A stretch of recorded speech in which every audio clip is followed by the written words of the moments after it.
Hello guys, Beast here. Welcome back to another episode of Introduction to Computer Science. Now in this episode we are going to have a look at the basic logic, because I believe it will help you a lot learning computer science. But first off, we will solve the question from last episode and move on, so stay tuned.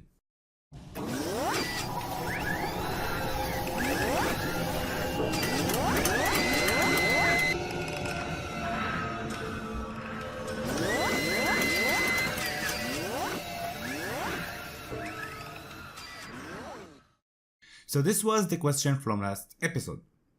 I want to know what is the result of this equation. 10 divided by 2 multiplied by, in parentheses, 3 plus 2. It's not a difficult one, so let's solve it really quick and continue. So as we have learned from the last episode, we do the parentheses first, 3 plus 2 equals 5. Then we have an equation that looks like that. 10 divided by 2 times 5. Division and multiplication has the no priority one over the other. So we do it normally from left to right. 10 divided by 2 equals 5. 5 times 5 equals 25. Hopefully most of you got it right. And let's move on. Now before we start in the basic logic, we need to understand something.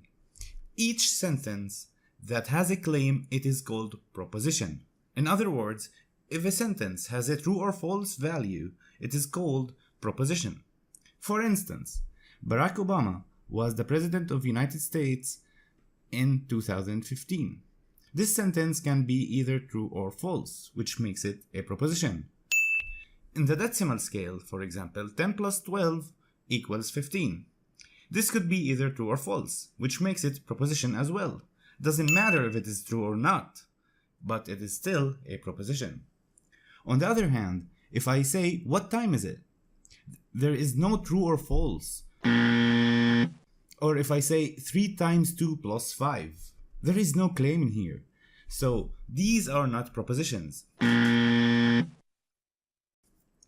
we say if the proposition is true, it has a value of t. And if it is false, then it has a value of f. Let's look back at our propositions.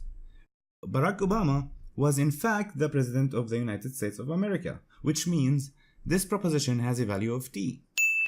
10 plus 12 doesn't equal 15 in the decimal scale, which means this proposition has a value of false.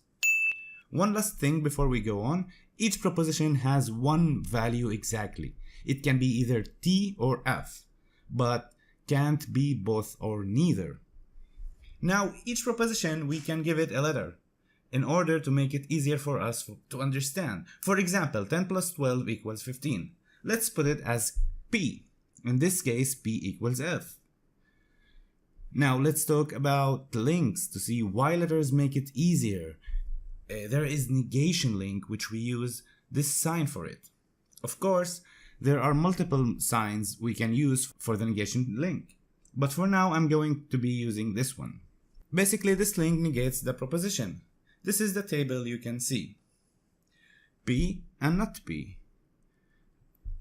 When P is T, then the not P is F. And when it is F, the negation of it is T. Let's negate this proposition. 10 plus 12 doesn't equal 15, right? So how we negate this one? Negation is not the opposite. You can't say the negation of this proposition is 10 plus 12 equals 22. Because 10 plus 12, of course it doesn't equal 15, but this is the negation. This is what you need to understand. Negation means you have to understand what is the opposite and what is the negation of. In this example, 10 plus 12 doesn't equal 15, and this is the negation, the right negation. If you say 10 plus 12 equals 22, although it is right, but it is not the negation of this P in our situation, because we called this proposition as P. So not P is 10 plus 12 doesn't equal 15. Now let's see the and or links. These are the signs. This one is for and this one is for or.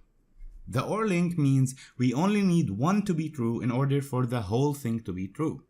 For example, I say, I will go outside either if it's hot or it's not raining. So if it's hot, I will go outside. It doesn't matter if it's raining or not for me. And if it's not raining, I will go outside even if it is cold. So the OR link means it's enough for us one to be true in order for the whole thing to be true. So let's say hot equals P and not raining equals Q. Here is the table for the OR link. Basically, only if both are false, it will be false. And I won't go outside.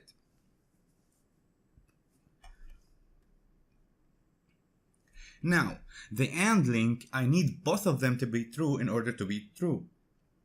Let's take the same example, but this time I say I will go outside only if it's hot and it's not raining. So if one of them is false, I won't go outside, and this is the table. As you can see, I only go outside when both are true. Let's just put P and Q in the proper place, and we can see that only when both are true, the whole thing is true. Now let's talk about two more logical links, if then and if and only if. Let's see an example for if then. If I have a rabbit, its color is white. When is this proposition gives us a value of false? It only gives us a value of false if I have a rabbit and its color is not white, right? Which means if I don't have a rabbit, then this proposition is always true, because it doesn't really matter.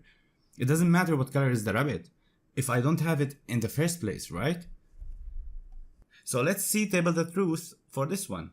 If we say P is have a rabbit and Q is white color, this is the sign for if then link. As you can see, it only gives us a false value if I have a rabbit and its color is not white. And the last link is if and only if. The sign is this one. For example, I will come if and only if the rain stops. P I will come, rain stops, Q. And this is the table. As you can see, when both have the same value, the proposition is true. Let's see why. If it's raining and I didn't come, that means this proposition is true. If I came and it is raining, then it's false. That means I lied. And if I didn't come and it stopped raining, it's false again. And lastly, if the rain stopped and I came, that means it's true. I was right. Now this basic logic is all I'm gonna get into. If you understand that, it will help you a lot in your journey in the computer science. Of course, there are more stuff in logic, like equivalence, for example. A not U is Q.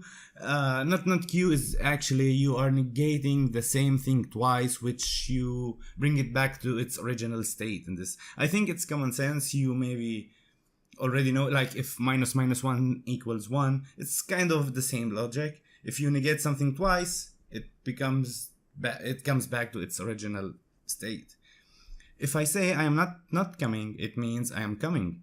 But we don't need to go through that, or at least for now. If you want though, you can let me know and maybe we can make another episode on logic if you like this subject. Anyway, let's get to the questions which we're gonna solve in the next episode. 1. Everest is the highest mountain in the world. The negation of this proposition is Everest is the lowest mountain of the world. Now answer true or false in the card that appeared. 2. If 2 is bigger than 3, then 2 equals 3. Is this proposition true or false? Answer in the card that appears as well. Good luck! If you have a question, do not ask it in the comment section below. Make sure to not like the video, and of course, if you haven't subscribed yet, do not subscribe. If you found it helpful, make sure to leave a like and subscribe to get notified when my next video is up. And if you have any questions, don't hesitate to ask in the comment section below, and I'll try my best to answer your questions. Thanks for watching and see you in the next video. See ya.